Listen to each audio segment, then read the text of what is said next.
Hi guys, so if you want to win power you need to take risks, and that seems to be exactly what the Labour Party is doing ahead of the 5th of May elections. What is the risk? Tony Blair is the risk. Now he's a very polarising figure in politics. The selling of the war in Iraq and him going along with George W. Bush has tarnished his reputation in many people's eyes. However, he is seen as a Labour leader who has won elections and turned Britain around. Starmer's goal at the moment is to convince the public that he can win, which means that policy has taken a bit of a back seat. This is a risky exercise too. But let's jump into the video featuring one of the most controversial leaders in Labour's history. Here's what a Labour government can do for the people of Britain if it wins power. Before 1997, Britain had no minimum wage. For 100 years, people campaigned for one, we delivered it. This is very important to remember as well. So this is reaching out to people who are struggling at the moment. Remember, there's a minimum wage thanks to us. And we are the party that look after people. We are the party looking after the working class. Millions of pensioners and children were lifted out of acute poverty. School results increased dramatically across the board. Crime was cut by a third. NHS waiting lists slashed so that by the time we left office, NHS satisfaction levels were the highest they'd ever been since the NHS was created. Now this, of course, is response to current surveys which say that satisfaction with the NHS is extremely low. And the NHS has a special place in many people's hearts. And they want somebody who's going to stand on the side of the NHS. The people want somebody who's going to fight for the NHS and wants to return the NHS to its high standards like it had before. This video, and I think for me, I think it's going to work because it's digging into a type of nostalgia that people have. Nostalgia for the past where things were better. It depends on the generation. The younger generation probably don't know about this. The older generation do. And they will look back and say, yes, remember the minimum wage. Remember when crime was lower. Remember when the NHS was respected. It had the funding it needed, shorter waiting lists, things like this. We combined economic growth with social justice so that business prospered.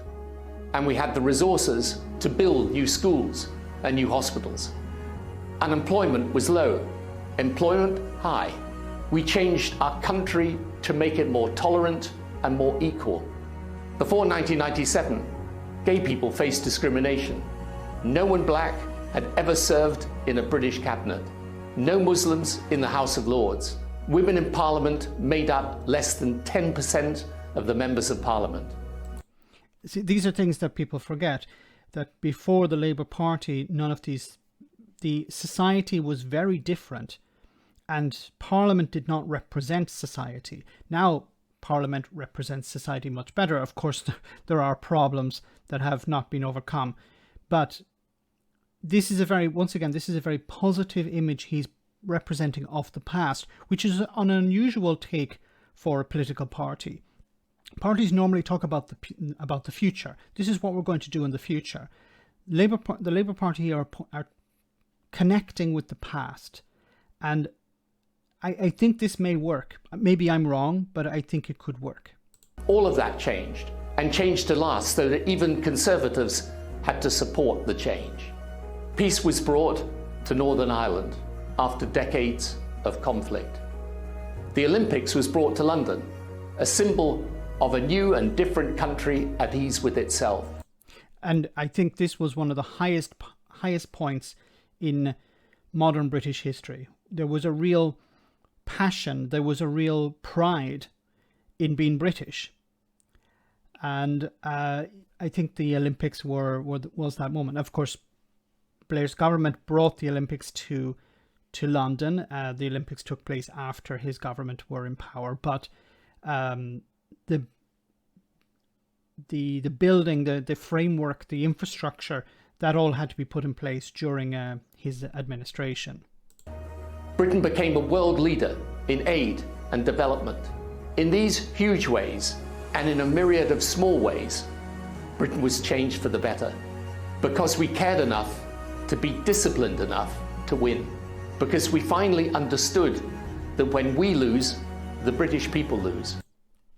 That's a very important point to take away from this. The idea that if we lose, the British people lose. And I think this is a message to those who are within the Labour Party, who are upset with Starmer, who are not happy with the way the party is operating. And it's a very clear message to them. If the party lose, the country loses. So you may not like all of our policies. You may not like Starmer. You may not like the front bench. But if we lose, the country loses. Everyone loses. No one wants the Tories in power.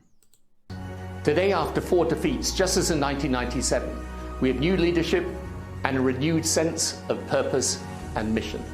Keir Starmer has shown strength, determination and intelligence in setting Labour back on a winning path. He knows a Labour Party true to its principles is a Labour Party dedicated to winning power, to change our country again for the better. What you notice here is that Tony Blair does not mention himself. So he is the conduit. And I think this is a very clever way of producing this type of content. This is I think it's a very good promotional video, because Blair does not mention himself. You see images of Blair, of course, you hear Blair talking, but the message is the Labour Party. The message is what we achieved, not what I achieved or what I did. So Blair is the narrator, but the story is about Labour. And I think this is a very well put together video. I think it was a good idea to use Blair. He is controversial. I disagreed with the Iraq War, for example. But this is not about that. This is about what the Labour Party achieved during those times in power, those important years. So let me know in the comment section, guys, what you think about this video. Do you think it was a good idea to get Tony Blair to present it? Is it going to help the Labour Party? Was it a mistake? As always, your comments are greatly appreciated. Thanks a lot.